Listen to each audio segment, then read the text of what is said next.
Everybody ready? Mm-hmm. Awesome. Figaro's ready too. Awesome.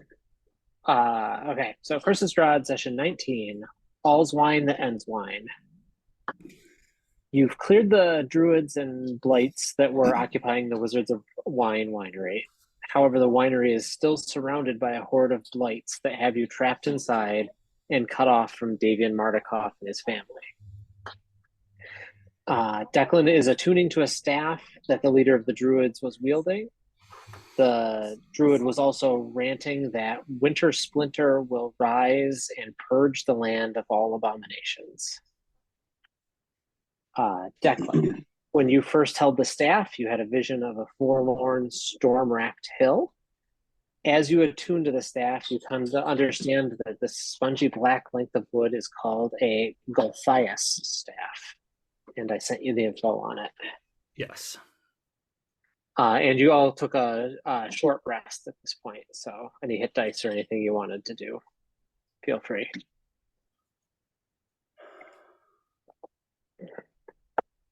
But as it is right now, you guys are in the, unless you moved, you were in the like loading area with the winch and had kind of barricaded yourself in there for Now, your rest. Adam, I assume that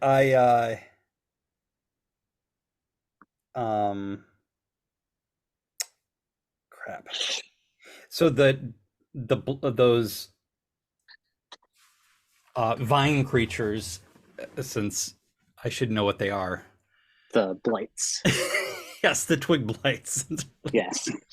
They were in my campaign too, so it's like, you know, yes. They're still there. Yes, they are still milling around. They've got the winery, you think, surrounded.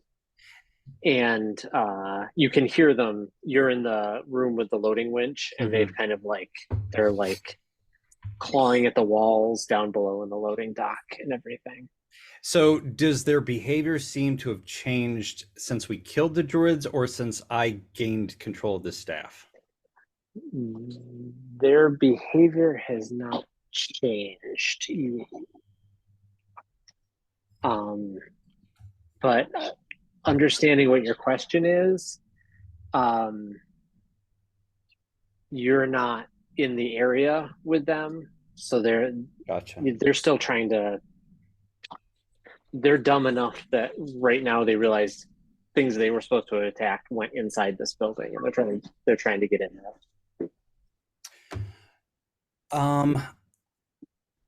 I am going to, without actually like telling anyone anything, since their intelligence is like 4, so they're not super high reasoning. Okay, but they are considered like more intelligent than beasts. Right. Yes. Okay. So is it possible to jump down or climb down this hole into the loading dock? I believe. Could I go into like the wagon or something? Like, could I go scurry down the winch into the wagon and? Yeah. So there is a rope hanging from the winch. You could climb down it, and then basically you'd be standing on top of the wine barrels that are in the wagon below you.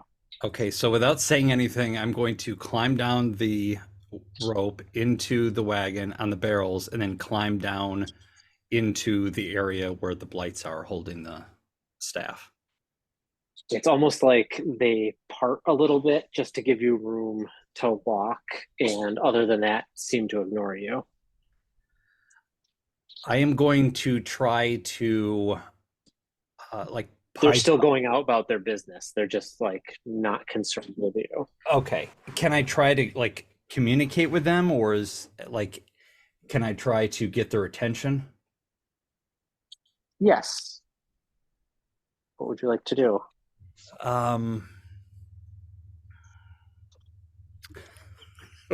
What would Declan say? I just like hold out my arms holding the staff and say, Abominations. Follow me off this land. WWDS. What would Declan say? Yeah. Make a persuasion check. Okay. And as you say that and hold the staff over your head, the ones in your immediate vicinity kind of turn their head and look at you and stop what they're doing. And I'm going to use past life knowledge to give myself every advantage. Okay. So 19.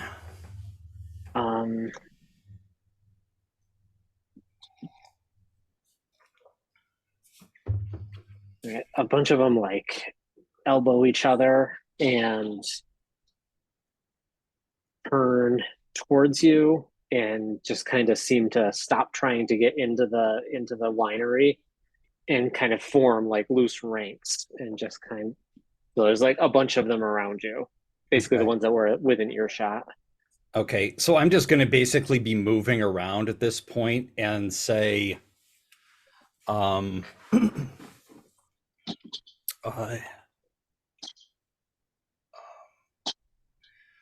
of you, all abominations must follow me off of this land immediately. In my most commanding voice, and I'm going to try to just basically like work my way around trying to basically funnel them out of this area and back out into the vineyard. Okay. So as you kind of leave out the main loading dock area, out to the north into the like more vineyard proper, they kind of fall in behind you, and you see that there was like rows deep around the house, and they just kind of start all falling in behind you. And I'm going to, at this point, just basically make my way through the vineyard and try to like basically have this like swarm of blights kind of follow me and swarm as I sheepdog them kind of around. And then I'm going to try to lead them off the vineyard into the woods. Okay, so they're still following you, and you guys up in the in the winch. Where did Mr. Poopyhead go? Yeah, you saw him go down, hold the staff up, and then almost like Pied Piper lead these blights away from and you can't hear any other blights around the loading dock or the building. I think Declan's been holding out on us. Why didn't he do that earlier? I'm going to go back into the other room with the chest with the gold. Okay.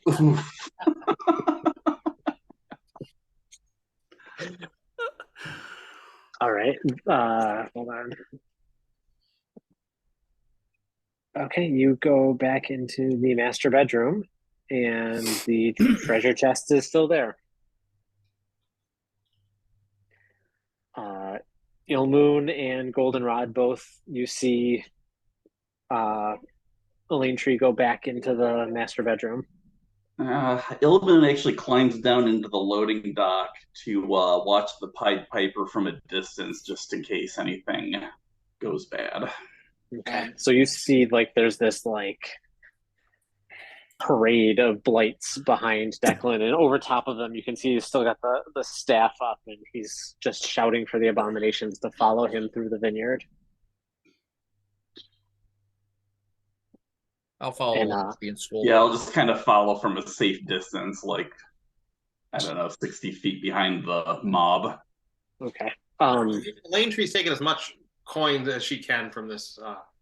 Okay, just so you know, there's 50 gold pieces, 270 electrum, and 350 silver. So whatever of that all you want to take.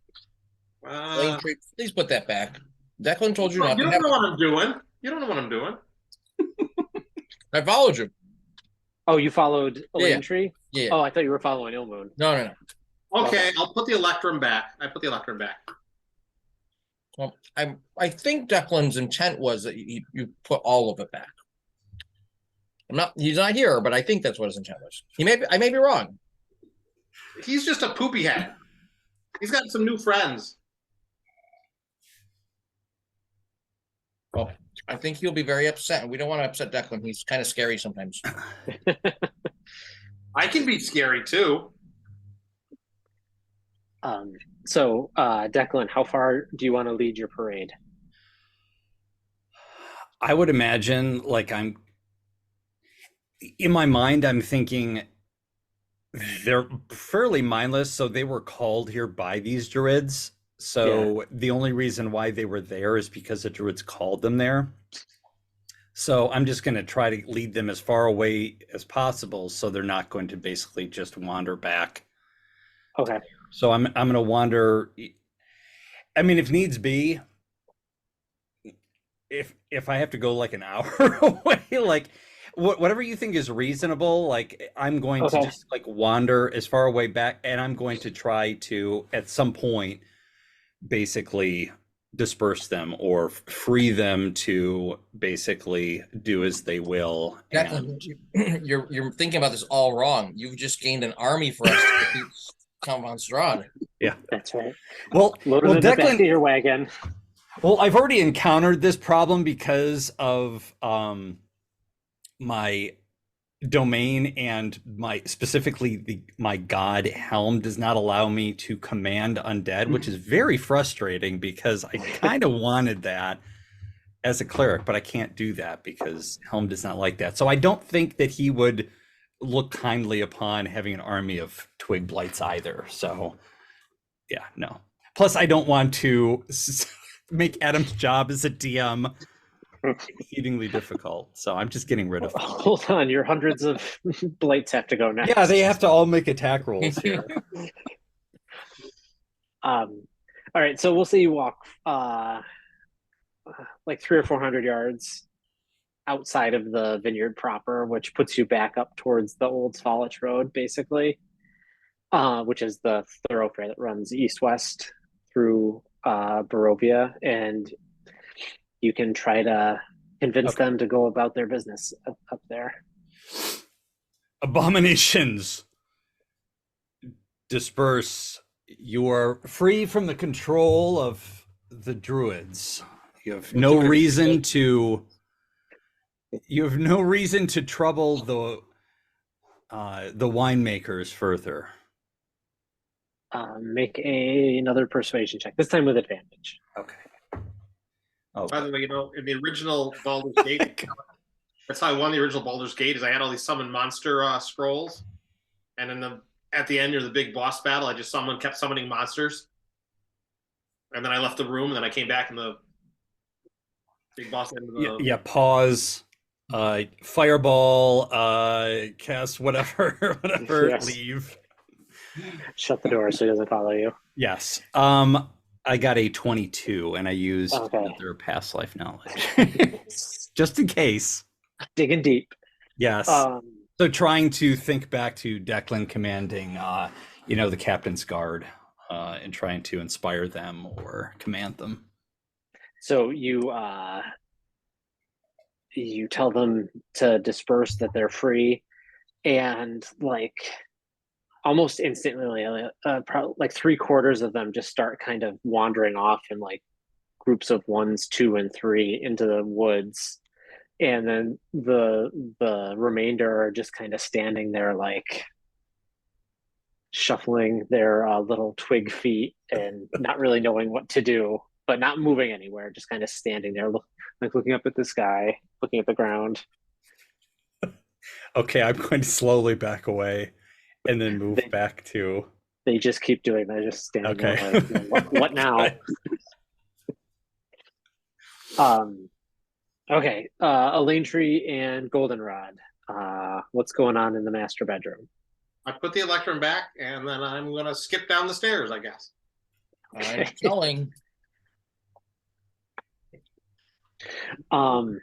Okay, so we'll just say for ease of everything syncing up, by the time you put the Electrum back, skip down the stairs and make it out, you see Ilmoon and Declan kind of coming back down the path towards the winery, and now that there's not all this like mass confusion and twig blight horde chasing you, you all notice that the grape plants in the vineyard are all yellowing and wilting. They look like they're drying out and are all dying. They do not look healthy. You said the Grape plants in the grape plants. vineyard. Yeah. And that wasn't that way before? You didn't notice it. We didn't notice it because we were swarmed by blights? Yes. You had Okay. other concerns at that, Okay, at that good. point. I was just wondering if it was kind of like just all of a sudden like No. Okay. No, and you can't see, it doesn't look like it's like a sped up process or anything like that. It just looks like all the plants are basically wilting and yellowing. Okay. Now, did we go through? I'm pretty sure we went through each room in that vineyard. I don't think we went in any outbuildings, but I could have sworn we made our way. You did not go in the stables, or the outhouse. But Okay, other so than the that, outbuilding. you went in every room. Yeah, Gotcha. you went in every room. So I kind of wander back in sans twig blights and Okay. with a group. So as you guys kind of meet in the vineyard itself, Davian and his family come out of their refuge in that grove of trees and come down to meet you. And Davian, he looks,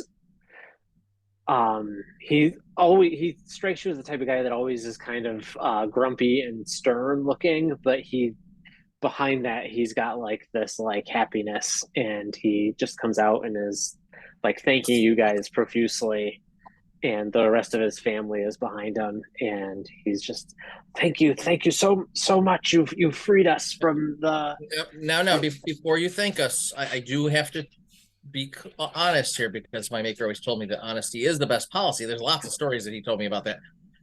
We flooded your house. It's a little wet in there. You're gonna find lots of wine. We're very sorry, but it was bad wine anyways. And my friend Elaine Tree stole from you. what the wine they were what Yes. why would you steal from us? Here's 50 gold pieces to clean up with.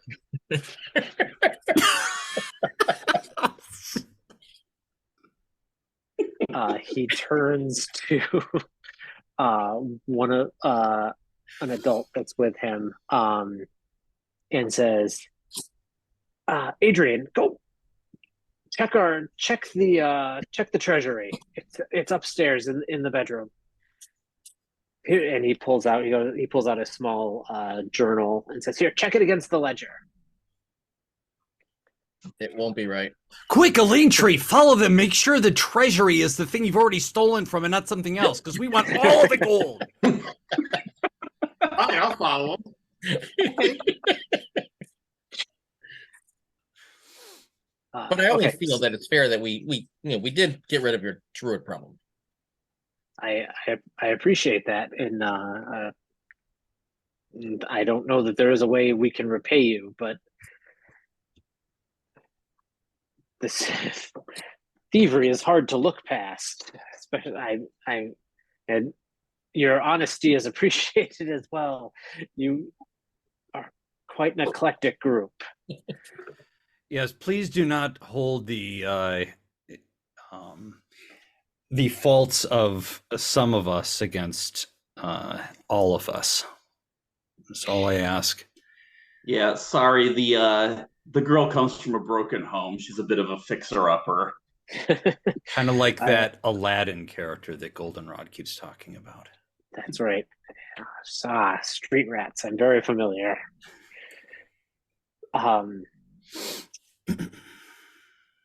So he says, please help me survey the damage. We've been outside of our house for several days. I'd like to get my family back inside. Yes, and you'll be pleased to know that I've led the twig blights into the neighbor's vineyard, so that should make your vineyard far more profitable. Thank you. Thank you. Maybe it will make up for your friend's thievery through those increased profits. Forgive me if I'm wrong, but I always thought humans made wine from grapes that were alive, though. These vines don't look very healthy. They're not. And so he gets you inside, and actually you're just up on that veranda area, and he like writes a table and some chairs, and he motions for the three of you to sit down. And he says, "Well, it's an interesting story." And Elaine Tree, you are in the master bedroom with Adrian, a adult who has the treasure chest open and is checking it against the journal. And after a few minutes, turns to you and says, "We seem to be missing 350 silver pieces, or," and he checks it again, "the entirety of the silver that's supposed to be contained in this chest." Did you check under the bed? And he says, "And I can't help but notice your bulging pouch there." Did you check under the bed? "I don't believe it's under the bed." Charm person. Okay. Okay.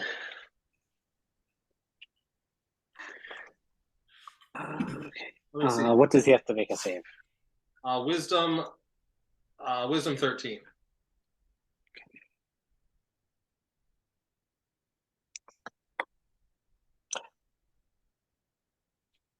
You have successfully charmed him. Why don't you check under the bed? I should probably check under the bed. That's probably maybe they came loose out of the chest during the scuffle as one of those druids were in here. So he turns and he looks under the bed. While he's looking under the bed, I'm going to put the coins on like under the pillow with a sleight of hand, if that's Okay, sure. What is my sleight of hand? Plus 10. 22. Okay.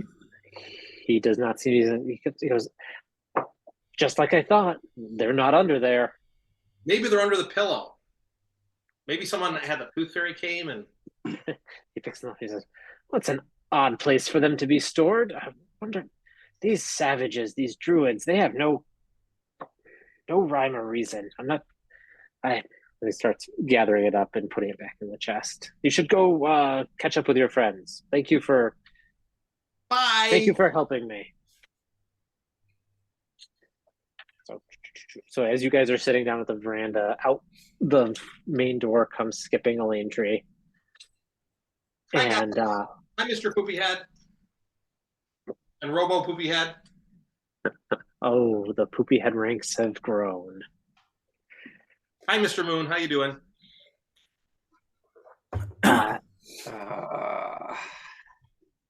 So Davian kind of turns and scowls at you a little bit, Elaine Tree, and says, "I trust Adrian has found everything to be satisfactory up there." Apparently, someone put all the silver under the pillow. "I see." And he motions for you to take a seat next to Declan. He says,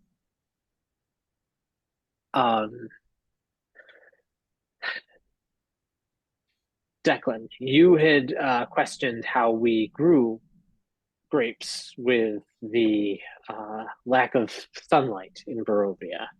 Yes, and you were, as I recall, you were reluctant to tell us. "Yes, that's because we had, until recently, magic seeds that we buried in the ground, which enchanted this area and allowed us to grow the vegetation. We had 3, and then my layabout son lost one. And but until recently we had 2, and they were buried in the ground here. They are, and he holds up his hands, the size and shape of pine cones, and they glow green light. And when you plant them in the ground, they allow vegetation to grow. A few months ago, we had some stolen by a group of scarecrows and witches from the town of Berez.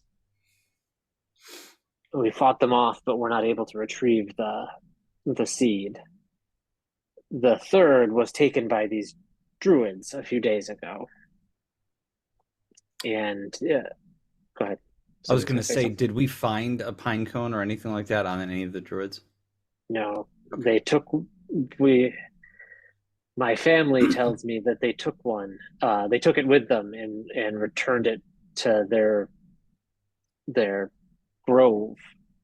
And all they could hear them chanting was Winter Splinter over and over again. And that's what they were saying inside, correct? Correct. Okay. Yes, they were saying Winter Splinter to us as well as we were fighting them. I have no idea what that refers to.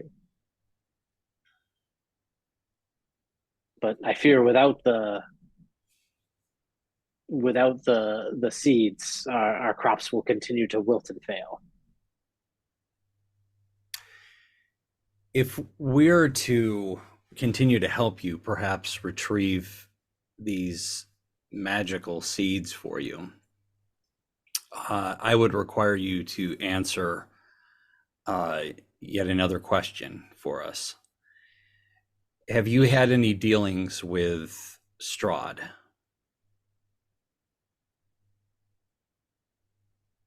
He make an insight check. I mean, anybody could make it to see his reaction, to gauge it. I rolled a 2 minus 1, so I rolled a 1. I rolled with my bonus an 18. Okay. He gets a little angry, you can see, but he gets angry at that question, but then like tamps it down, and he says, "Understand that Strahd, though evil and vile and an oppressor, is the ruler of this land. We have not had dealings with him in several decades. But yes, we used to supply him and his castle with wine." And what stopped that arrangement? He simply stopped demanding it. And he looks directly at you and says, "I believe his diet mainly consists of other forms of nutrition at this point." Are you suggesting that he was not always as he is? He was not always as he is, for he was born and raised a human, but he had others that were in the castle with him for a while, and at times he kept up a veneer of civility, and it looks like he's searching for a word for a second. Life, mortality, but that is all faded away. And what are your feelings towards Strahd? He is a tyrant, a abomination, and a curse upon this valley. And from what I can tell, he's being honest and forthright. Okay. Yep. I understand your situation, and I can appreciate the difficult situation that you faced. And I do not expect common folk to stand up to the likes of Strahd. So I do not hold any of your dealings against you. I appreciate that. It is a difficult and trying situation we find ourselves in. And too often we have seen common folk passions aroused and led against Strahd to disastrous effects. Such was some mage that was here within the last year or so. Do you know anything about this mage? We've heard of this mage before. We have, I do not. Just that he roused some gullible villagers and impressionable villagers from Barovia and assaulted the castle and was cast down.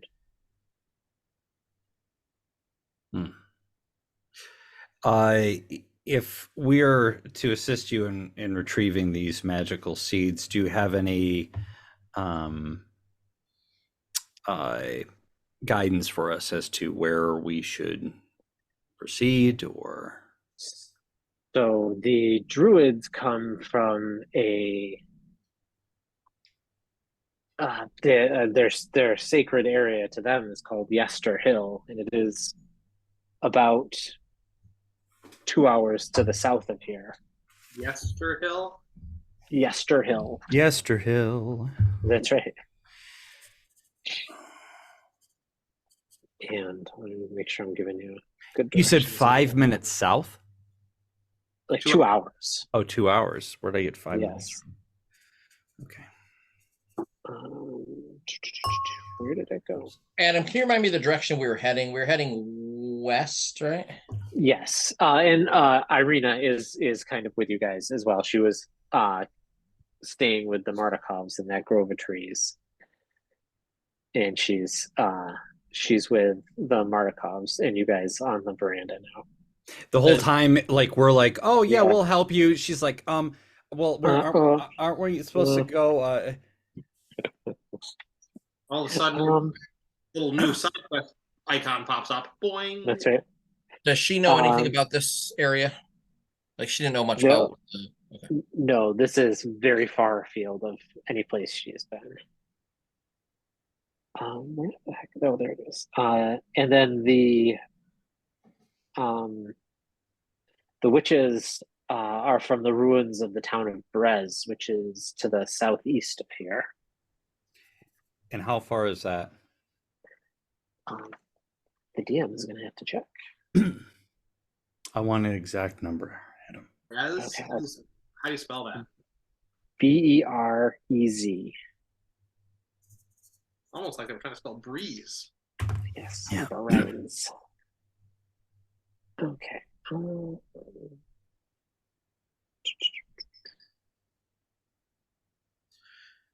Brenda, Rita, are you okay if we take these detours? Are you concerned? I feel like I'll be safe here, she says. They seem to have escaped Strahd's notice for now, at least his direct notice. I feel like Davian says we can provide a small amount of sanctuary for your friend here if she requires it. If she begins to look like she might be becoming a creature of the night,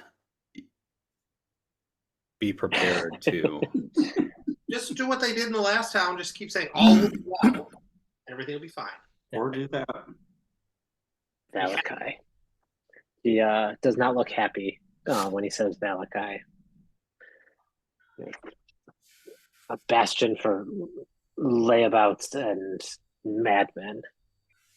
Well, you'll be pleased to know that the most of the madmen running the town are no more. He turns to another one of his family members and kind of nods at them. And he also says, should it become necessary, we have certain resources we could call upon to help protect the fair Irina while you are gone.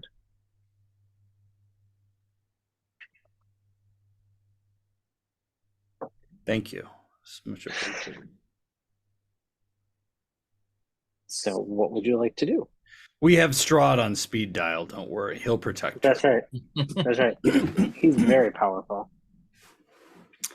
How far away was Perez? About 6 hours. Okay, so that's what I was getting at. Because if obviously Sorry. if it was more or less than Yesterhill, then And he also says that the Berez is the ruins of a town that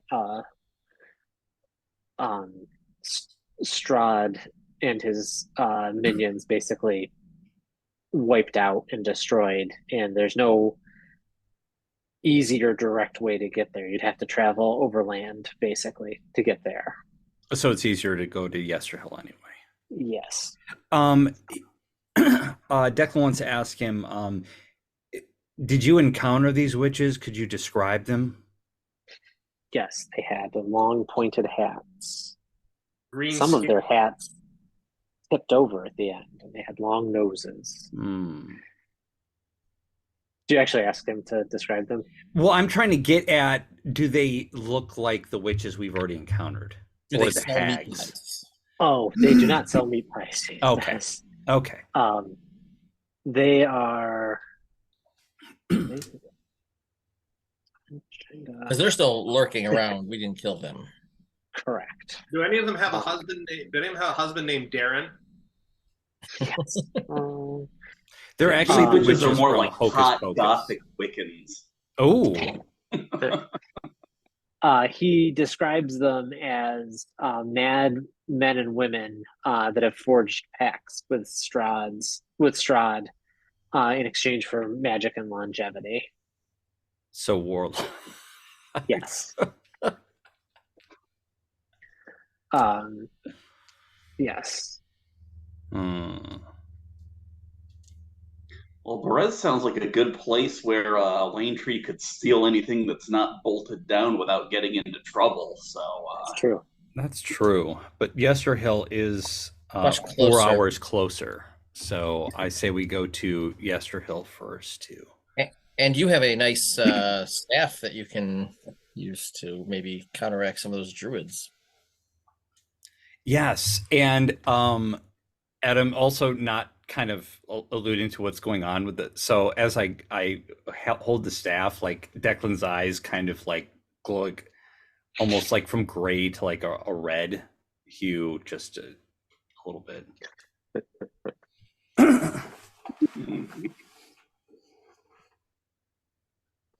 Fun stuff. Okay. So if you want to head out do you want to take a rest before you head out, a long rest or anything like that? I would love a long rest. That'd be fantastic.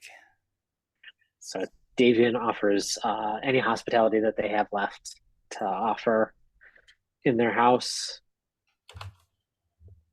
And you guys can take a long rest if you want. That way you I'm going to use R2's repair with his last 2 repairs for the day.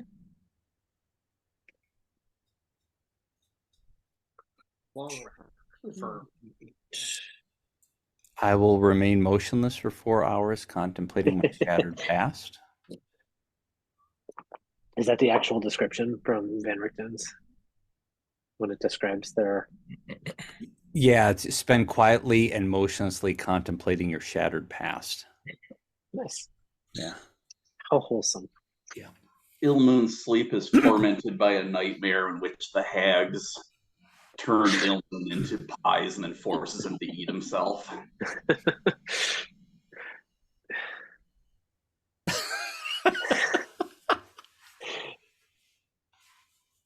Elaine Isn't Tree there- probably has a nice dream about a raven-coated woman and another one that looks like a cloud. I help R2 repair himself and then stand there. Yes. Sentry mode engaged. Yeah, I guess Declan and Goldenrod would probably spend a lot of the time while they're sleeping just discussing how foolish Elaine Tree is, probably. And how sleep Older, you'd be mad. Oh, a meeting of the Poopy Head Club, huh? Yes. That's right. See, it just keeps piling up. So the morning comes, you guys are refreshed, and one thing you did notice through the night as you were resting and contemplating your shattered past is the almost constant sound of ravens overhead, and it seemed like they were coming and going almost constantly. I wonder if that's why I keep dreaming of a raven lady. And Davian sees you off, and he suggests that you actually leave your wagon and horses here. It would probably be easier to travel by foot to Yester Hill. He says he points to the southwest. He says if you head southwest from the corner of our property through the Sphalic Woods, you'll in a few hours come across Yester Hill, and you won't be able to miss it. So it's 2 hours on foot. Yes. And he says, honestly, it would probably be significantly longer if you tried to take your wagon, if your wagon even was able to make it the entire way. We shall heed your advice and travel by foot. Okay, so you guys set out, and you're kind of cutting through the vineyard. And once you get beyond the vineyard, kind of into its back 40, you notice here that you can see like the support structures that were out here at one point for growing grapes, and it looks like they've been disused, out of service for years, and they haven't grown anything in this back 40 for a long time. And then eventually you just kind of cross through the field into the Sphalic Woods, which are these dark and oppressive pine forest, and it's a low mist hanging the ground as you walk through the woods, keeping your bearings as you head to the southwest for a few hours. Are we there yet? That's the wrong one. And the trail through the thick woods leads to a hill covered with dead grass and cairns of black rock. Dark, ominous clouds gather high above, and a single bolt of lightning strikes the hilltop. West of the hill, the land, the woods, and the sky vanish behind a wall of fog. So I'm going to show you a picture of Yester Hill. Oh, not the one I wanted. So basically, it's this large hill that has dirt trails that run along concentric rings of cairns that encircle the hillside. The hill itself is very large and very wide, and it's terraced. And you can see atop of it this ring of on the top of the hill, there's a ring of stone that's up there as well. Don't put on the ring of invisibility once we got there. That's right. And you can also see a figure and a large gnarled looking tree on top of the hill. When you say a figure, what do you mean? Like a living figure or like a statue? Like a statue of an effigy of some sort. So it's kind of like this. So it's basically... Things are blotted out. I wonder why. Yeah, because this is the only one I could find that kind of like gave a good example of what it would look like looking at it. Everything else is kind of a top-down view, and but yeah, they had some things on there I didn't want you to see yet. Now, Adam, how do you? I'm sorry, Gainey, what were you gonna say? I was just saying, is Nicolas Cage inside the effigy at the top? Yeah. Yes. I was this close to making the Wicker Man reference, but I'm like, no, I already made that like 1,000,000 times. I'll leave that to somebody else. Is there a way up? Because it looks like those are those that steep? Because it says like 100 feet up. Is there like a pathway up to each level, or do you have to? Yes. So there is the direction you're coming from kind of goes leads into a trail that goes to the top that spirals around the hillside and takes you through each of the terraced levels. Also, there is a long, jagged slope of rocky, crumbling stone that cuts up the front of the hill at a steep incline. Is that a more direct route? It's just more difficult? Correct.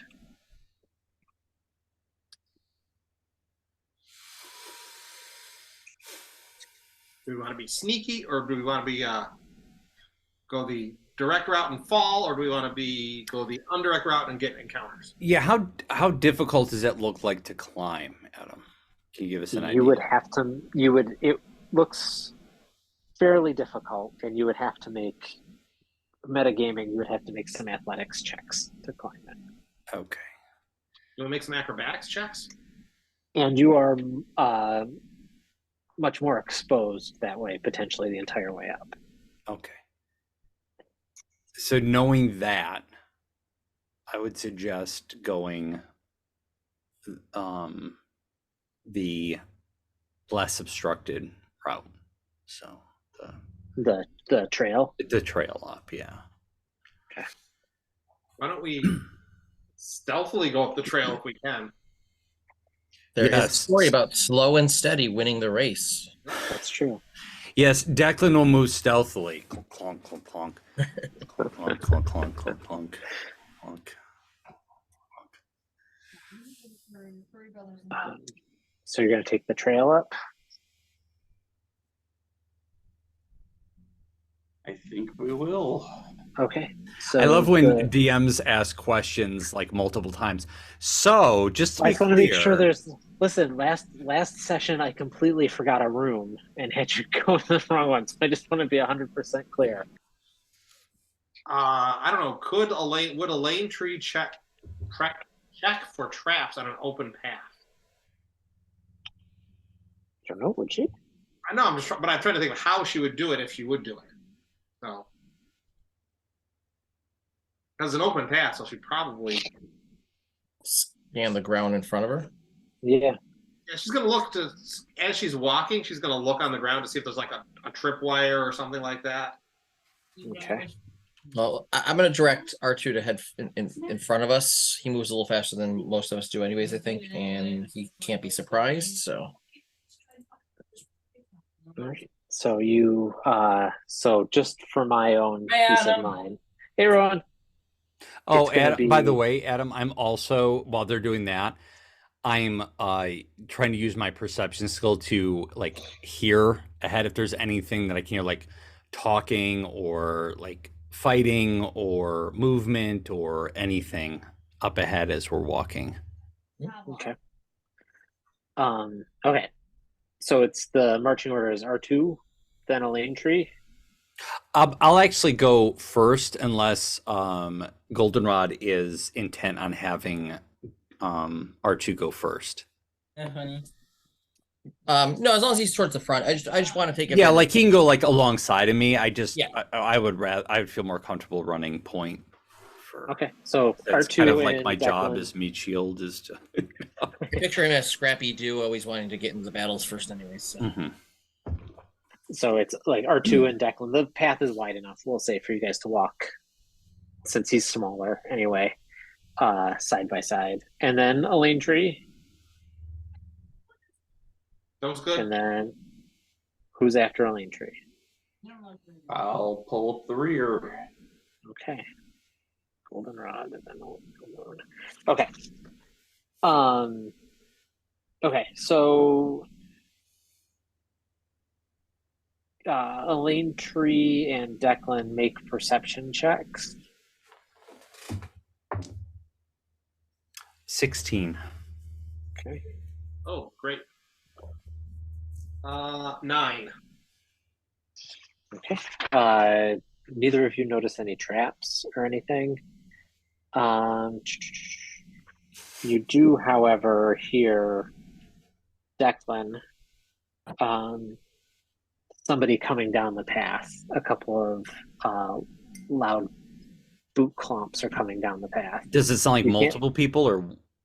Yeah, with that perception check, yeah, it's like two people.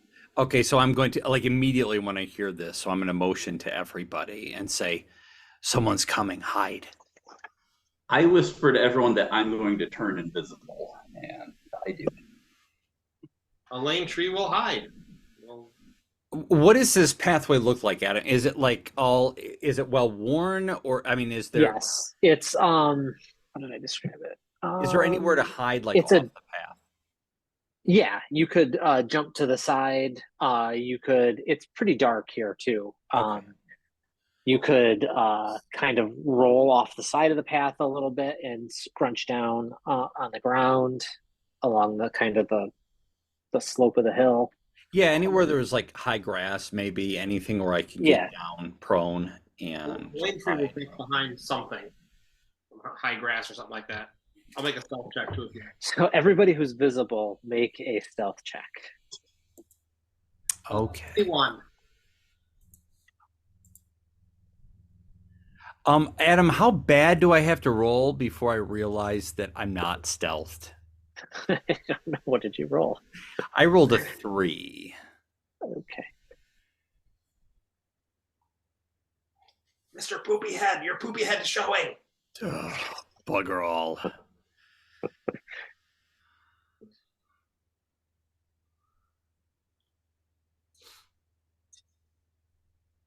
What'd you roll, Mike?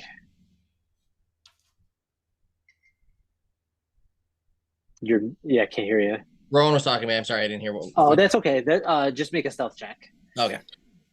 15. Okay. And Is that for you? that's for me.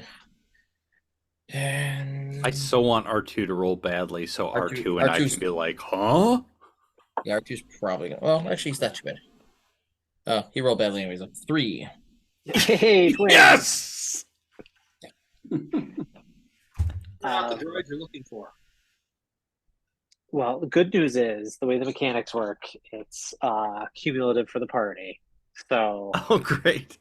It was like fantastic. In my mind, I was imagining everybody like stumble off and disappearing, and like R2 and I were at the front, kind of like stumbling off and basically just squatting down and like so waist basically high what brush. happens is Ilmoon disappears. Elaine Tree just vanishes into some like camouflage. Goldenrod manages to hide himself off the trail, and Declan and R2 are just in the middle of the trail going like this. Yes. We're hidden. No one can see us. Should I? What? But you all manage to hide well enough that you see two figures kind of clomp down the path back the way you came, and I will show you what they look like because they're not druids. Hmm. And also not here for some reason. Over here still, yep. Okay.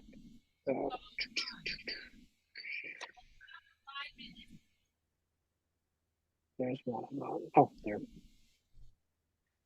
So that's what they look like. They're both wielding large axes as they clomp down the. How tall are they? They are very big. Very big meaning just like muscular or just like large? They are large humans. They are large and muscular-looking humans, but they're not. Now, like was it giants or because anything you like showed that. two pictures? One almost looked like bestial. Was the one? They both are very savage-looking, almost similar to the way the druids were dressed, wearing animal skins and hides and dirt-caked. Gotcha. The one has like a equine skull as a helmet. Did they look? and- But they are not medium sized, but they're large. No, they're medium-sized. They're just Okay, like they're just big. hulking. Yes. That's Now, are they? Because it almost looked like he was like undead. Are they living? Or they appear living? from what you can see, they seem to be living. Okay. But did they look like their skin tone and everything? Is it unnatural or is it just dirty? It's just dirty and pale. Okay. And pale is not unusual for people living in Barovia. Are they talking to each other as they're walking the trail, or are they? Yeah, every once in a while they say something. You can't understand them as they're kind of like grunting at each other. Every once in a while. As they I'm walk down the proficient in trail. grunting. Oh, well, in that case, they're talking about the Mets' chances. That's not good.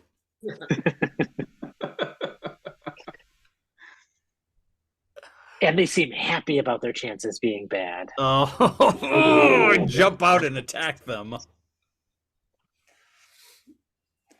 They did look like Braves fans. Yeah. Oh.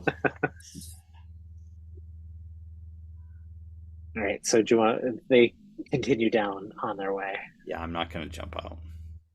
Okay. Oh, and you did notice, I should say, one of them also had a large, like hunting horn slung over his shoulder as well. One had a large hunting horn of wishes. That's right. A large hunting horn of blasting. I jump out and attack. Take the horn. I want that one. All right. So they pass on. What would you like to do? I say we continue going up, but going up the hill. Yeah, I'm going to wait until they're out of earshot. Yeah, since I'm still out in the road, I would probably like have the best view of what they're doing. So once the coast is clear, I whisper to everyone else that they can come out.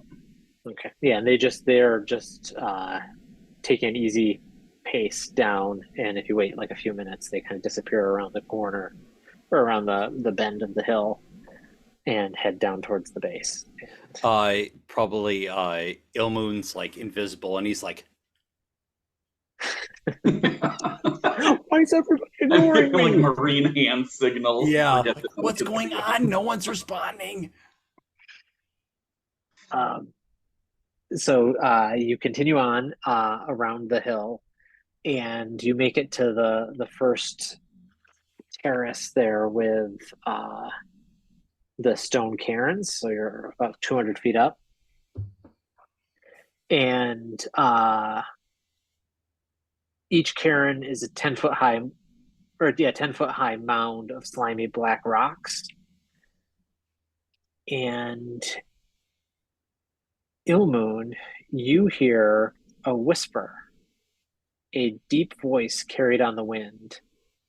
Long have I waited, it says, for one who is worthy. My spear hungers for blood. Retrieve it and rule these mountains in my stead, just like the mighty warriors from the early days of the Whispering Wall. Who is that? Who are you? You don't hear anything. Ilmoon turns responded. around and Declan's standing behind him. Yes, retrieve my spear. Oh, You're so special.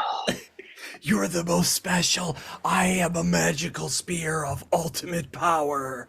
Retrieve me. Because of his recurring things with the hags, Ilmoon's worried that this is all in his head, so he doesn't say anything to his companions about it. Okay. Trying to get some out of the way. Declan and R2 and whoever else make a perception check as you continue up. That. Oh, that was. I should have tried to knock that die over. Yeah, let's just say that I did not roll well. Okay. Anybody else? 3. R2's got a 60. R2's alarm goes off and hears more people coming down the trail.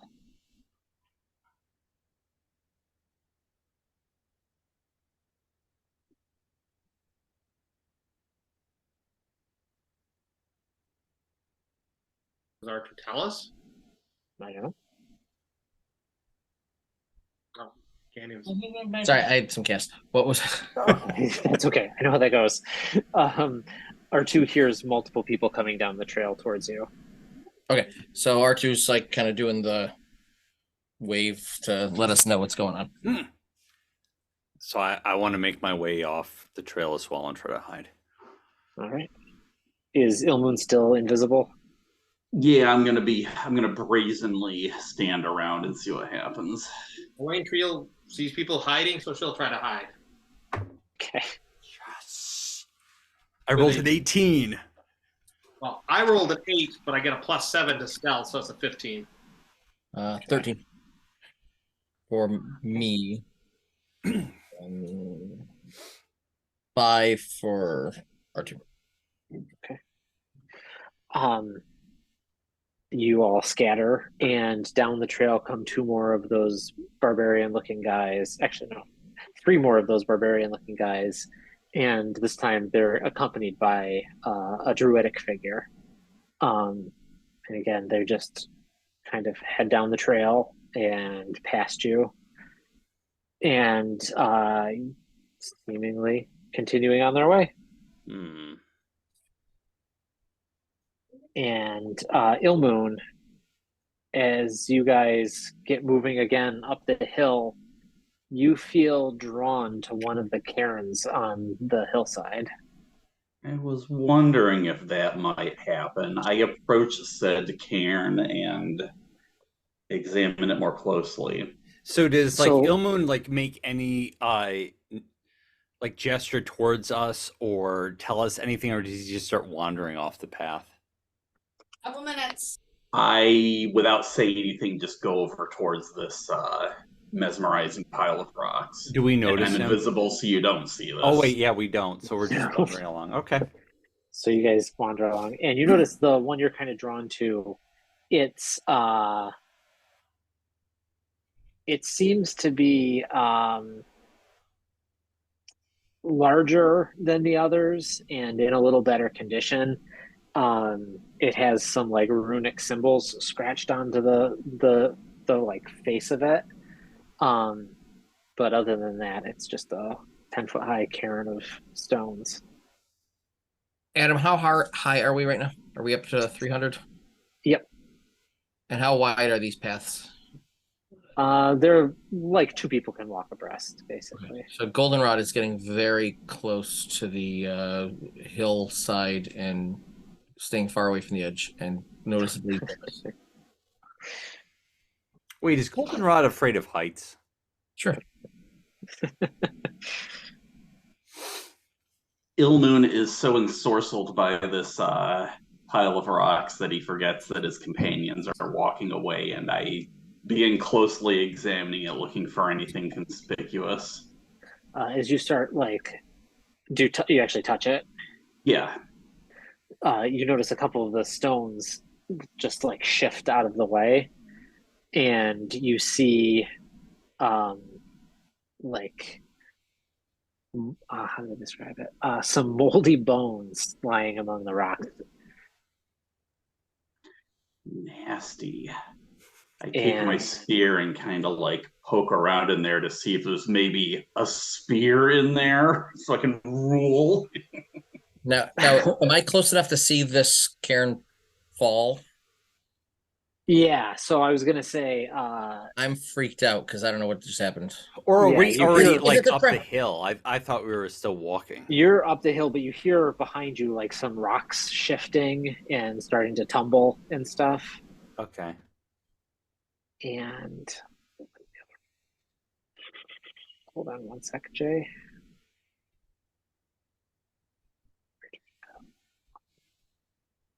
Yeah, I could see like Goldenrod lagging behind because he's kind of getting nervous and walking, and then all of a sudden he's just, I'm terrified. Guys!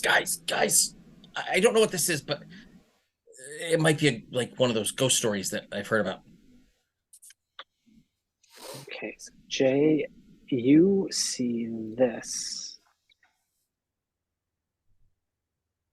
Oh, a party of people Yeah. looking at Zoom. You see this in there. Ooh. Ilmoon reaches for it. He pauses for a moment, remembering some story that Goldenrod told him about cursed treasure. Consumed with greed, Ilmoon grabs the spear and pulls it out of the tomb. I should have been more You- persuasive by stories. I know you need to have like some special effects or something. You can tell that this sphere is magical, but you will have to attune to it to discover its abilities. Got it. You will have to attune to the cursed item. Yes. Excellent. I take the spear that I inherited from my mother and snap it in half and throw it over the edge of the hill and proceed with my new toy. Nice. All right. So I take the spear with me and try to catch up to my friends. all right. So you guys, Goldenrod, you hear after you see the rocks shifting and hear them kind of tumble, you hear what you assume to be Ilmoon come like padding up invisibly next to you. Hey guys, sorry, I fell behind. Ilmoon, did you do that with the rocks? Yeah, sorry, I got a little distracted there. I was scared. All right. So you guys make it up to the top of the hill. And atop the hill is a wide ring of black boulders and smaller rocks that collectively form a makeshift wall, enclosing a field of dead grass. Lightning strikes the edge of the ring from time to time, illuminating a ghastly 50-foot tall statue made of tightly woven twigs and packed with black earth. The statue resembles a towering, cloaked man with fangs. And past the ring, you can see a sickly copse, a grove of dead trees and shrubs with a huge misshapen tree at its core. Do we see any people or animals or anything up here? I will answer that question. Are there a bunch of rock? There's a bunch. Is it in the middle of the desert? There's a bunch of rock bands that are gonna start. Yes. Yes. This is Burning Man. All right, so let me just share this. Yeah. So it's like this. You're coming in from the top, basically, and the copse of trees with the big misshapen one is down past towards the bottom.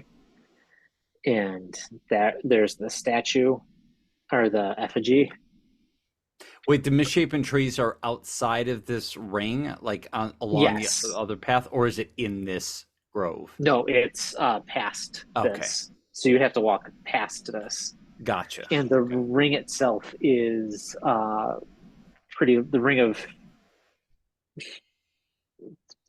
stone ring is like 200 feet across, basically, from entrance to entrance. So it is a large area up here. And you don't see any anyone up here. However, you hear something, sounds like a horse running up the trail behind you. Ooh. We all hear this? Yep. I'm gonna immediately like motion everybody to get off of the path and try to find a place to hide. Hide and seek again. Stealth check or Yes, please. Sorry. Ooh, 13. the lane tree only rolled an 8. Well, rolled a 1 plus 7, so I got an 8. Oh wow. I beat a lane tree? What? On stealth? What's happening? 11, I got the horsey. 11 for Goldenrod and 9 Nice. for R2. How much for R2? 8. Okay. So, Wait, what did Ilmoon roll? Well, Ilmoon's I'm invisible. invisible, but Oh. if this guy can hear me, I rolled a natural 20. nice. And that's my very first roll on my brand new dice, so that's auspicious. That's auspicious. And it never rolled a 20 again. That's right. Exactly. Hold on one second. Yeah, before you got on, Adam, I was telling them about when I got the basic set, the basic box set back in the early 80s, and the dice had actually color in the numbers. Yes, I remember those. So you all scatter and try to hide, and up the trail comes a cloaked figure on a horse whose hooves and mane are seemingly made of fire. And the figure is a tall, regal looking man with dark hair. And he's just coming up the trail at breakneck speed. And as he kind of crests the hill, instead of following the ground, the horse just kind of keeps galloping up into the air over the wall and starts to circle around the ring on this black flaming horse. And you, Elaine Tree, could almost swear that when it started to go into the air, he looked at you and winked. Yeah. And it was only Is a this lane the tree. same figure that we saw Yes. over Valakai? It is the same horse, yes. The horse did not have a rider over Valakai. Gotcha. The lane tree winks back. What does the rider look like? He is a tall, pale, regal-looking man with dark hair and a long, imperious cloak. Does he look familiar at all to any of us? You have never seen him before, but he This- does look like he reminds you of the visage that was stamped on those coins. Uh-oh. I told you guys we should have taken the coins.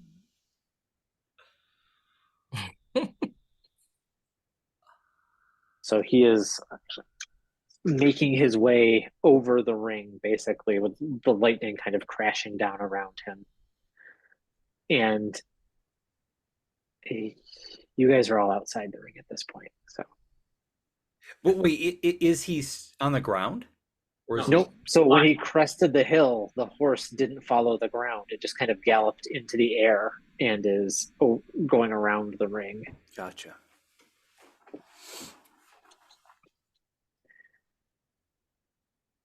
Is he And- going towards anything, or does he seem to be He's doing at, anything? so he was coming in where the trail comes in, and he's basically going counterclockwise around it. Just basically following the ring, not doing Yep. anything. Yep. Curious. And if you guys are just going to stay hidden, after a few moments, you guys are outside the ring, right? You didn't actually go inside. We didn't go inside. Yeah, I imagine we were still outside the ring. Okay. You hear a ritualistic chanting start inside the ring. Do we still see the rider? Yep, he's still going around the ring. Though when he hits like 9 o'clock over by the statue, he stops for a second and then just heads west outside of the ring. Like just outside, or does he just keep going west? He keeps going west. And actually, I'm going to throw this in Owlbear Rodeo so I can mark it up. Weird. Because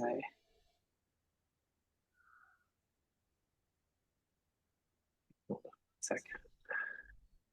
That was our chance. We should have killed him right then and there. Yeah, you had your chance. Invisible. Campaign's over.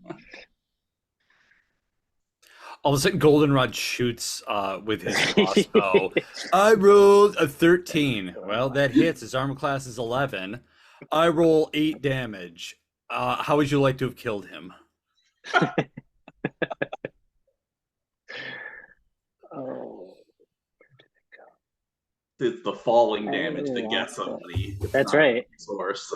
Oh, that's right. He fails his dex check, falls off the horse, That's right. and then takes 4 points of falling damage. It lands on the Wicker Man, which bursts into flames for 15 points of burning damage. Yes. Druid circle. Hold on 1 second. Which angers the old gods, and they appear and kill. That's right. Thus starts the Combo. real campaign of us. That's right. This was all the battling against prologue. gods or something. Not letting me select this. Goes the credits. We've just been in the cold open. This whole That's right. Hold on 1 second. It's not letting me. Let's see if I do this. For some reason, it's not letting me put it in Owlbear. Don't worry, everyone just freeze for editing so I can edit. That's right. Oh, we can act like idiots for this entire scene. We'll never. There we go. It actually turns out the twist. It turns out the kids from the haunted house. One of them was actually Strahd. Yes. That's right. All right. Did that work? It's all up there. Yes. Okay. So he came in and he went along here Okay. till he got here, paused for a second, and then went out that way. Okay. And the horse stays flying as he heads to the west. And then he heads so he's just over the second terrace and just stops there and is seemingly staring into the fog that's over there. But he's not looking at the ring. Correct. He's still staring at Lane Tree winking. That's right. Guys, I don't like this. I think we should go back down.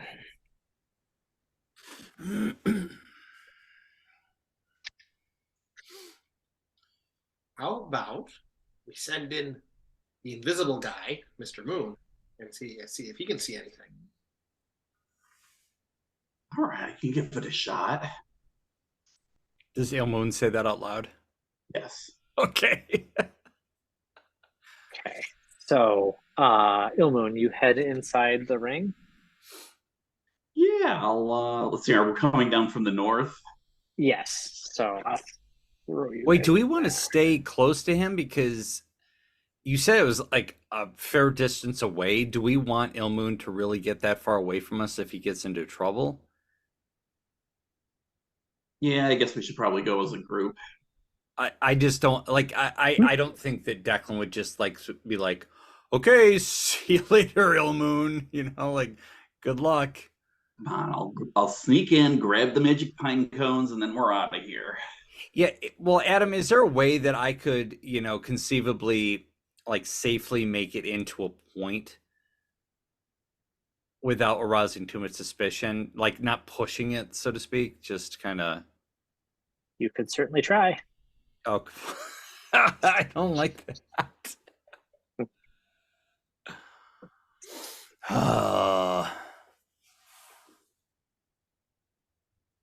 They sell those T-shirts that for DMs that say you could certainly try. Yeah. Exactly.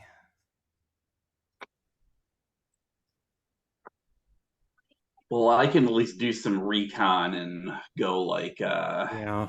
30 odd feet ahead of the party. Okay. So, do you just want to head straight in? Yeah, I'll follow that path down. Okay.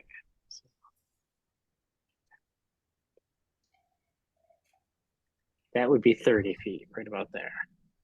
Okay. So, from this vantage point, you can see over here a fair number of druids.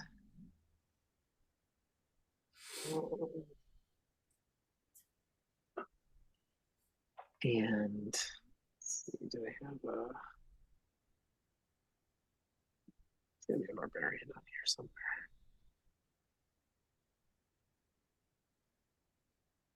I'll use the ranger.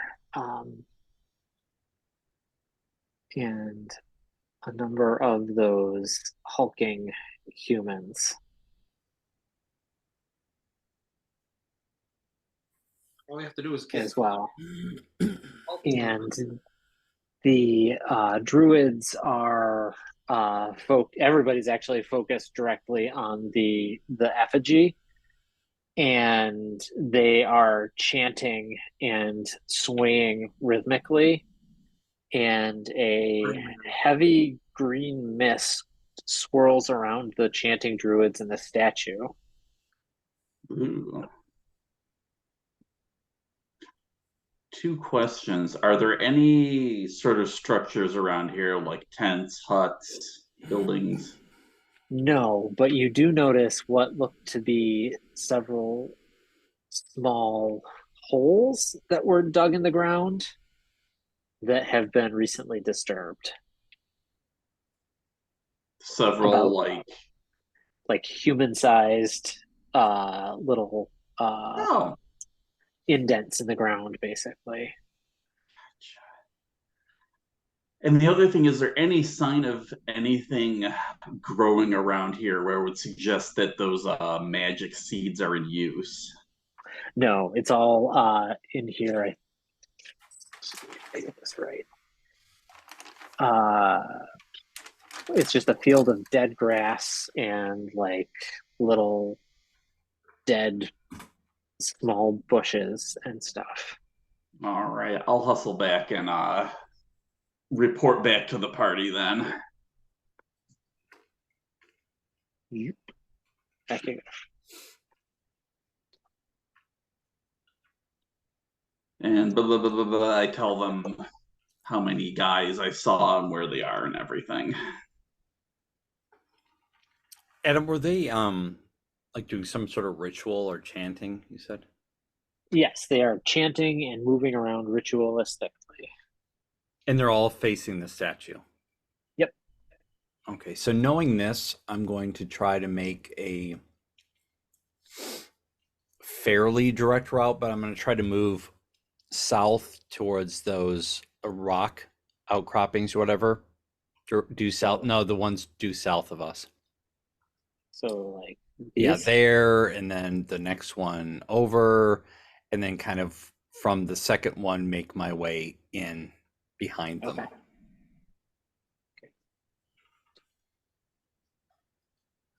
So you could make it about to there this turn. Okay. And Well, we're not in combat, are we?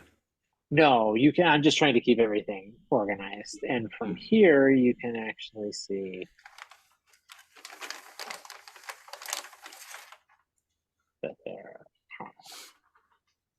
are three more of them over there. And then 15 further south. And then there's 4 dragons that are cruising off to the east. But we got an army of 100 blights, so. Yes. So that's what you see so far. Yeah, Declan right now is regretting his service to Helm and his obligations. And as you get down there, Declan, and see, you notice that there is a gem within the statue's chest that is beginning to glow a bright green. And you hear them in their chanting. You hear the words Galthias and Winter Splinter. But the rest is just gibberish to you. Immediately in Declan's mind, he conjures up images of Elaine Tree just like charging in and trying to pry out that green gem with her dagger. The Wicker Man with the gem inside, is it just a generic human figure, or is there anything suggested about how it's I think Adam said that it had pointed fangs. Yes, it okay. actually, and as you got in there and took a look and can see it closer up, it bears an eerie resemblance to the figure on both the coin and the horse, the nightmare. Is this somewhat obvious to us? I mean, obviously as players, we're like, this is Strahd, but as players, I mean, as characters rather, is this like, this has got to be Strahd? Yes. Okay. Elaine Tree is going to move along the wall in a counterclockwise, and she's going to try to get to that out. That I think those are rock croppings in the northwest. She's going to do it stealthily if she can.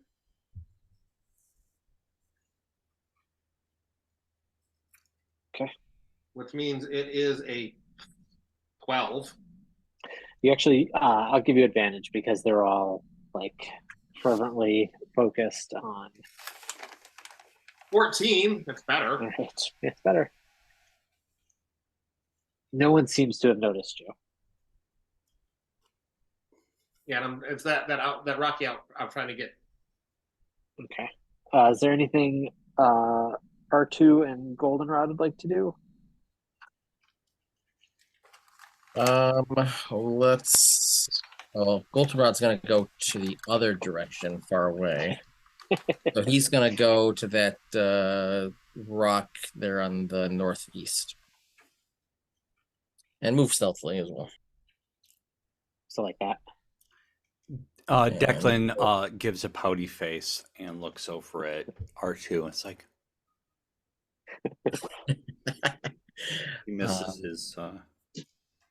My stealth roll was a whopping 7, even with advantage. And then R2 looks over at Goldenrod. It looks at Declan, and then goes bouncing towards Declan because that sounds like more violence. And he's not really being all that stealthy because he's not intelligent enough to know he should. Fed him up. And then he has a 40 movement, right? 40. Okay. So he catches up to Declan. You have R2 right behind you.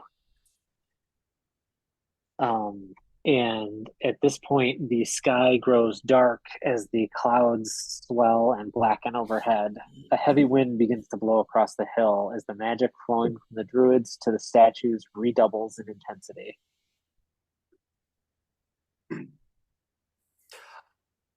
Like, if I have time to do anything, like, once I see this, in Declan's mind, he's like, we've got to disrupt this ritual or whatever's going on, like, pronto. Oh, I'm sorry. Before you do anything, okay. Jay, do you want to do anything with Ilmoon? I do. Okay. In the midst of the druids, is there anything I could stand on? Nothing crazy, just something that's like a heap of rock or something that's like 5 feet tall or something. These things here are like piles of rock, basically, that you could jump on top of.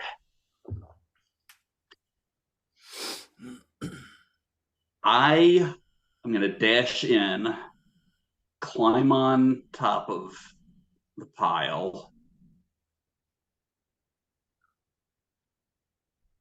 What's your movement? 40 feet. And you're gonna dash. Sure. You could make it. Yeah, you could make it to there. I dramatically end my invisibility, hoist up that weird spear that I found, and shout, "Behold, I am reborn!" Oh, crap. We got to help Ilmoon.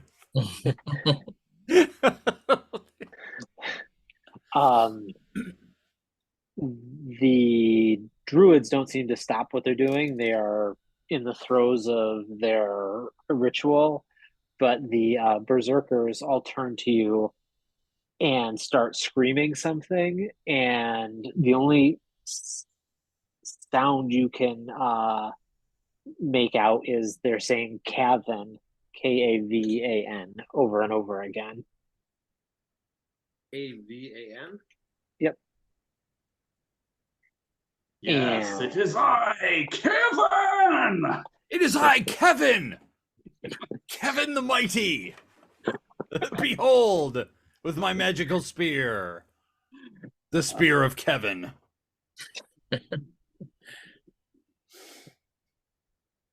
And let's roll initiative. Oh, Ilmoon. Declan's going to be charging in to help you. 13. Oh, why do I have Blazing Sun's character sheet out? 10. 14. 14. 14. You can go ahead of me. Blank. Okay. I do have a dexterity of 18. Yes, that's why I said you can go ahead. Ilmoon, what'd you get? 10. Okay.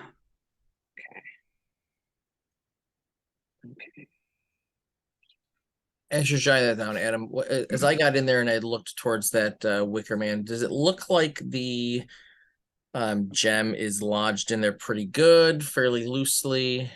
It is lodged, like you can basically see that it's in there. Like it's a huge statue and it's only the size of a pine cone. So you can kind of see that it's lodged in the wicker, basically kind of woven into the statue. Okay. In his chest. Oh wait, Yeah. is it the pine cone that they were talking about? That's what it looks like. Did you let it slip, Adam? I might have.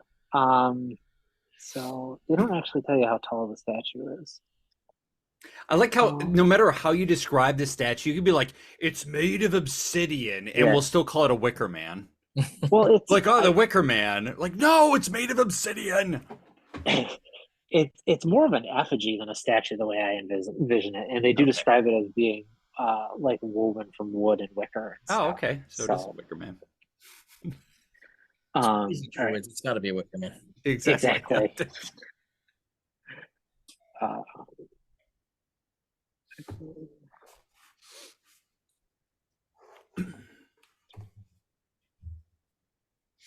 Ilmoon bringing up the rear. Okay. So, Ilmoon, these berserkers don't seem very happy with you. Oh, darn. And those guys move up to attack you. And come on, guys, speak! Come in!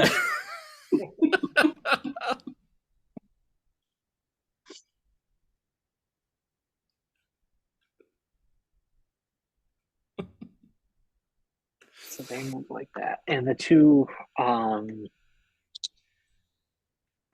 going to attack you recklessly. Ooh. Giving themselves advantage. And rolling, the first one rolls a natural 20 to hit you. With its axe. Doing 25 points of slashing damage. Holy crap. And the second one is going to attack you.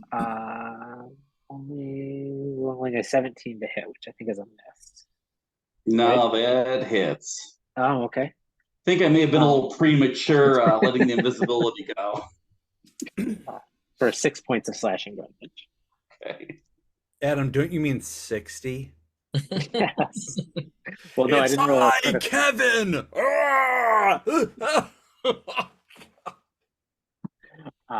Didn't roll a critical in the second attack. And now it is Elantree's turn. How far am I away from Ilmoon? Quite a distance. Couldn't get there in the turn. 15, 20, 25, 30. 30 would get you like to here. Okay, and I have 30 feet of movement. What to do?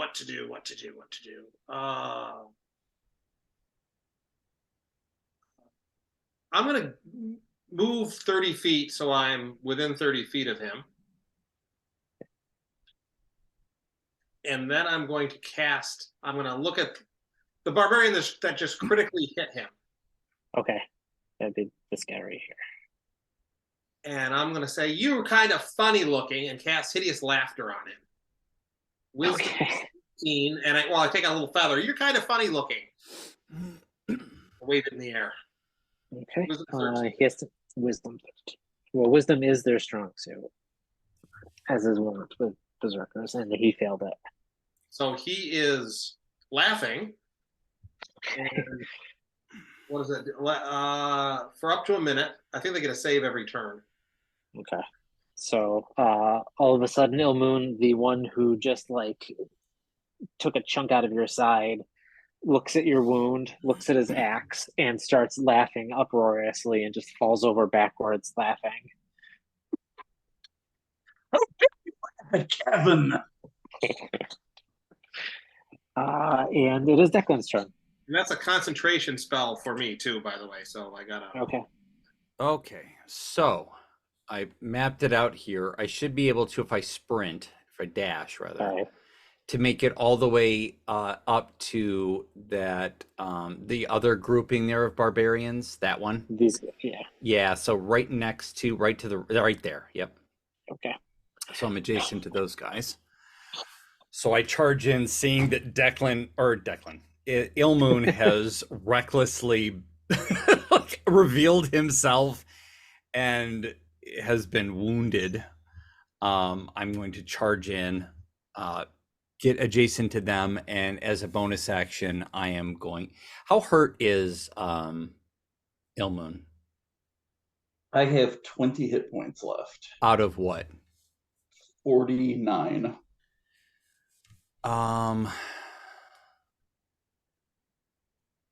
At the moment, I am going to cast Spiritual Weapon, but I'm going to cast it right to the east of the barbarian that's directly to the south of Ilmoon.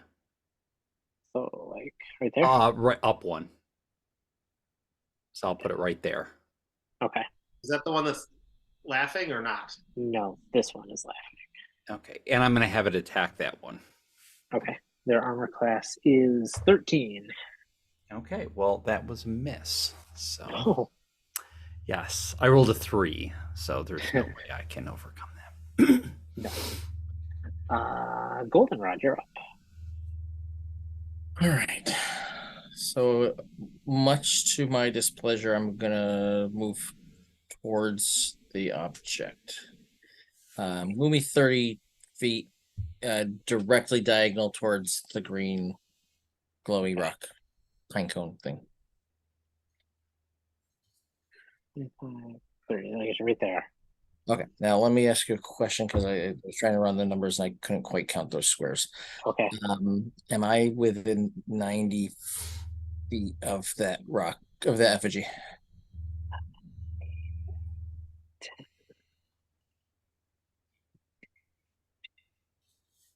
16, 17, 18 times 5. So 90. Yeah. All right, beautiful. Oh, actually, you know what? I gotta be within 150 of it, actually, so that would have been fine. Oh. So some rock in front of me that looks about 1 to 5 pounds ish. Yeah, you have no trouble finding. Yeah, I'm gonna catapult it at the effigy. Okay. And aim for not for the green, but for the wooden area, the vine sort of holding it and tying it as well as I can. Okay. Let's see. I'm not sure what the rules for like a called shot are. It's gonna move in a straight direction. So Well, do you want to read the spell just and then you can see? Yeah. Okay. Choose one object weighing 1 to 5 pounds within range that isn't being worn or carried. It'll fly in a straight line up to 90 feet in the direction you choose. My range is 60, so basically 150. Before falling to the ground, stopping early if it impacts against a solid surface. If the object would strike a creature, that doesn't apply here. When the object strikes something, the object and what it strikes each takes 3d8 bludgeoning damage. So I want to try and you want to basically knock it out of that's the. the goal. Okay, hold on. Called shot is a 3.5 edition I feat. know. We'll give you disadvantage on the attack because you're trying to hit something specific. It's not I don't have an attack Oh. roll. Oh, okay. So read it one more time. So it's just gonna move 90 feet in the direction I want it to move in. Oh, okay. All right. Okay. So roll your damage. Right. So right. Boom, boom, boom. 13 points. Okay.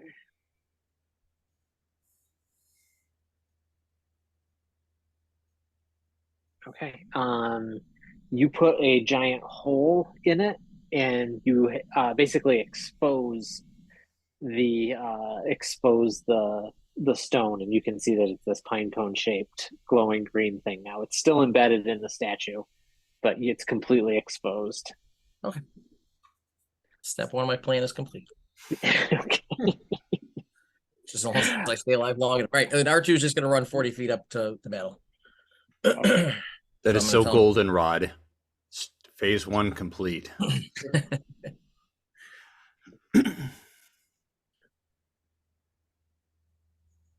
It makes it to about there. Chunk, chunk, chunk, chunk, chunk. Yeah, Okay. my turn's done. Okay. Oh, actually, well, I don't know. No, I guess my turn's done. Yeah, I'm good. Okay. So the druids continue chanting, and the twigs comprising the wooden effigy begin to swell, twist, and groan. The druids begin to laugh, and you hear the word winter splinter amongst their guttural language again. All right. And now it is Ilman's turn.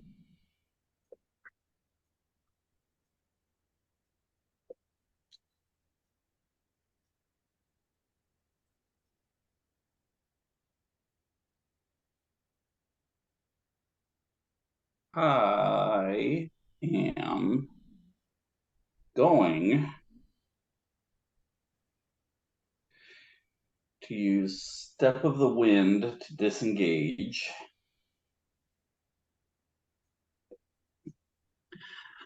I'm going to run up to the effigy, and then I'm going to throw Kevin's spear at the pine cone.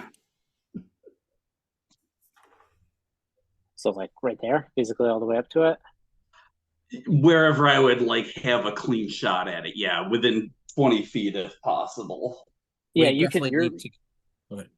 No, go ahead, Jay. Or I was just I saying was we gonna say- definitely need to get the cartoon like throwing the gem around to all of us. yes. Yeah, you could run right up to it if you want, or you could stop anytime prior to that. It's up to you. All right. Yeah, I run up and I do a javelin toss. Oh, yeah. 26 to hit. All right. So were you trying to hit the I thing was itself? specifically trying to hit the seed. Okay, then roll it at disadvantage because you're trying to hit this thing specifically. You. Oh, only a 25 then. Oh, okay. In that case, you dropped the spear if you wind up and let go of it too soon.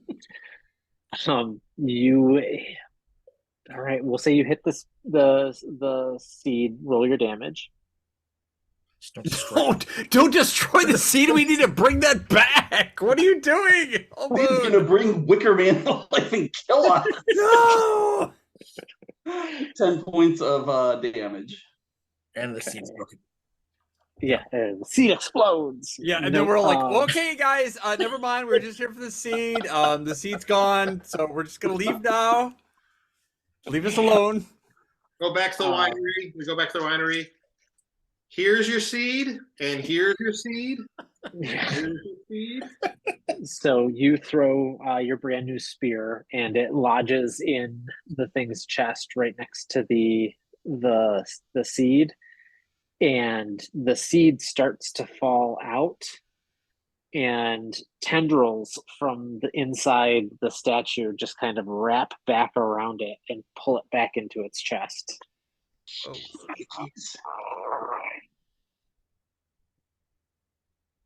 All right then. All right, it is the berserker's turn. So the one guy gets another save, right? Yep. Every turn. I failed it. And so this guy is going to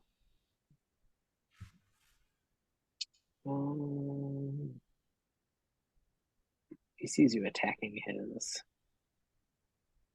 things. attacks. And he's going to recklessly attack you again, Jay. And 17 was a hit, you said, right? It is. For 11 points of slashing damage. So you're just kind of aghast as the parts of the statue animate and pull the seed back into it, and you hear behind you just in time touch an axe across your back. Oh. And they're pretty upset that you're attacking their effigy, so this guy's going to attack recklessly as well. And hit, doing 13 points of slashing damage. Oh, well, he doesn't need to do any more killing. The balloon is out.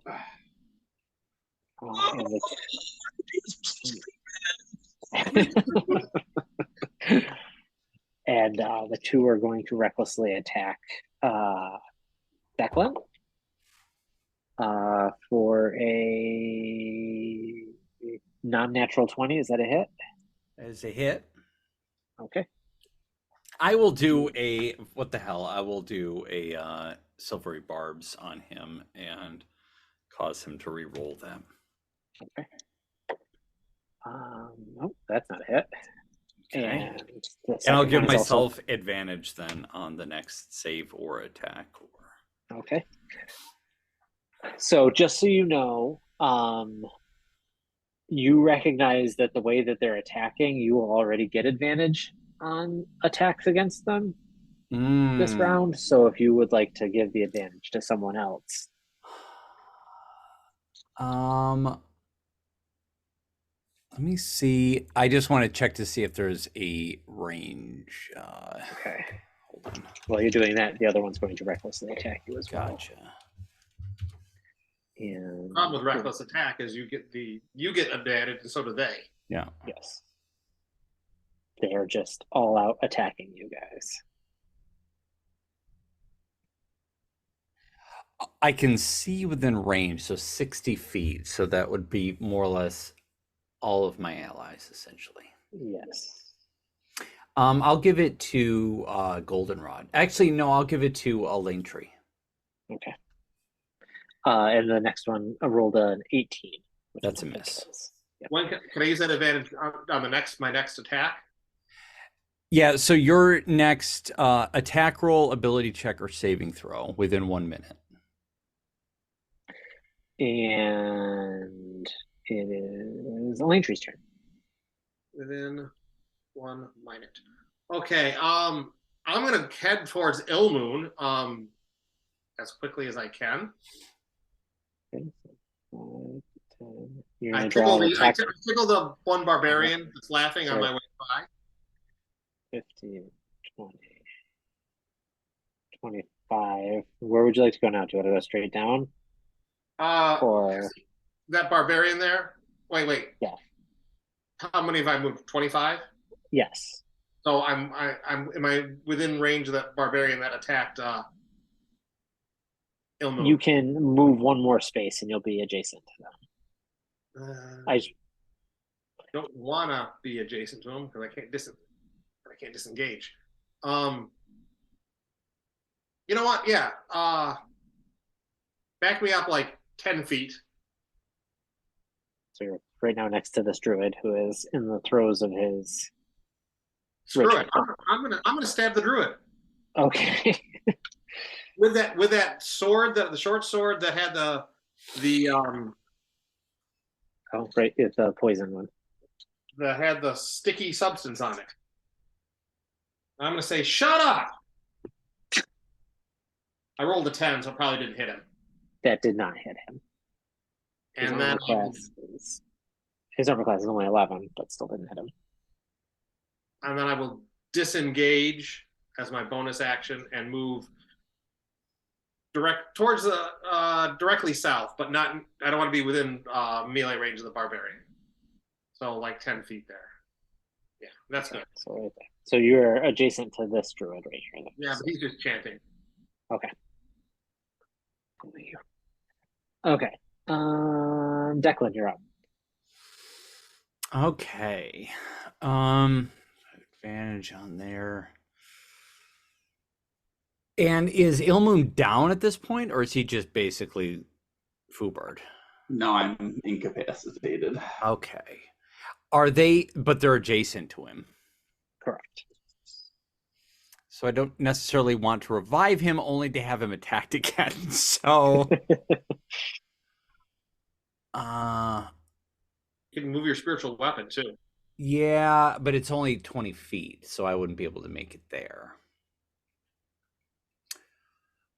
What I will do, though, let's see, 5, 10, 15.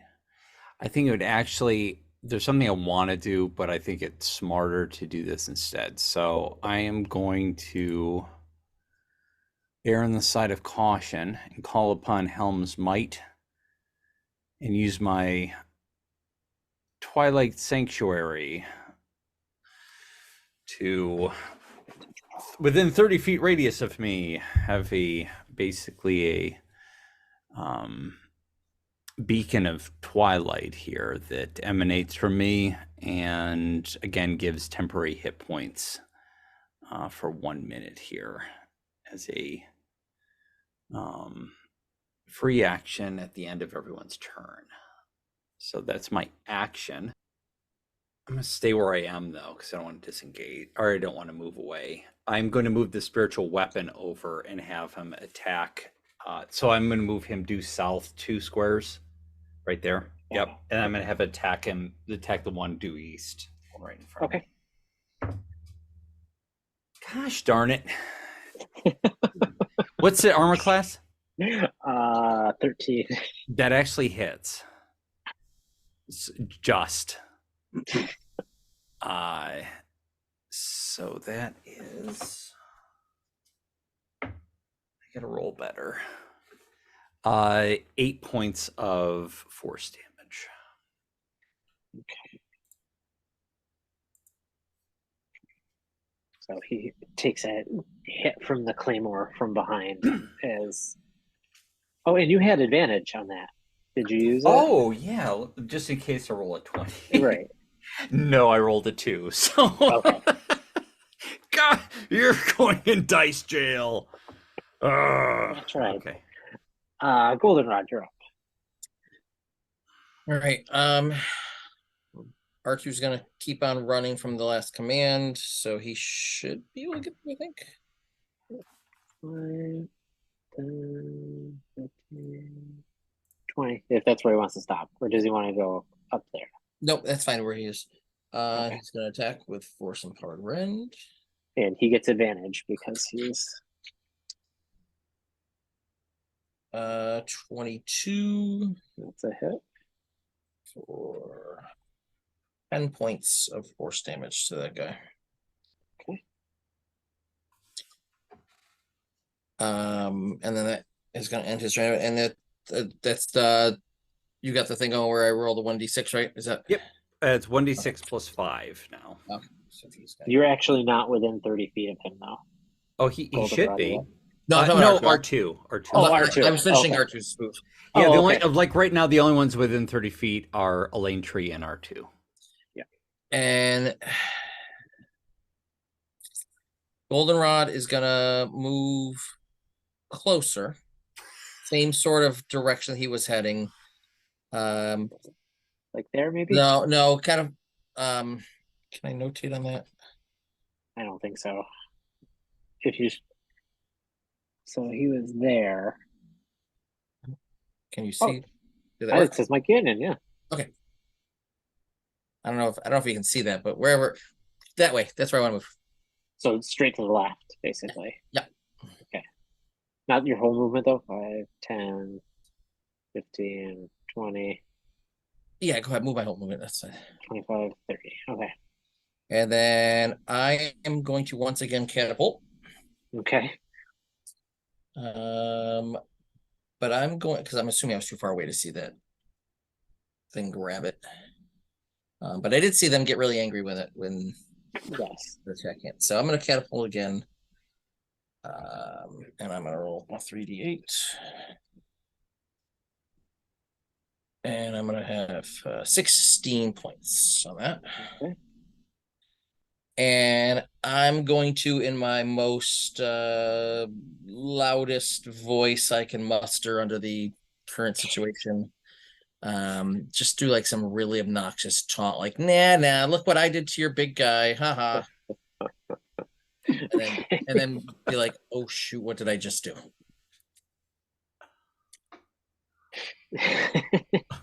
Okay. Moment of heroism to try and help out. That's right. Okay. So it's their turn. And a massive dark shape begins to take form within the statue. Oh god. And now all they're chanting is Winter Splinter, Winter Splinter, Winter Splinter. Kill those druids. And that's the druid's turn. And Ilmoon, give me a death save. Here we go. Ugh, 6. All right. One to the bad. And so that's the end of the round. And it's exactly 11 o'clock. I can keep this just the way it is, and we can pick up right here next week. Sounds good to me. Alrighty.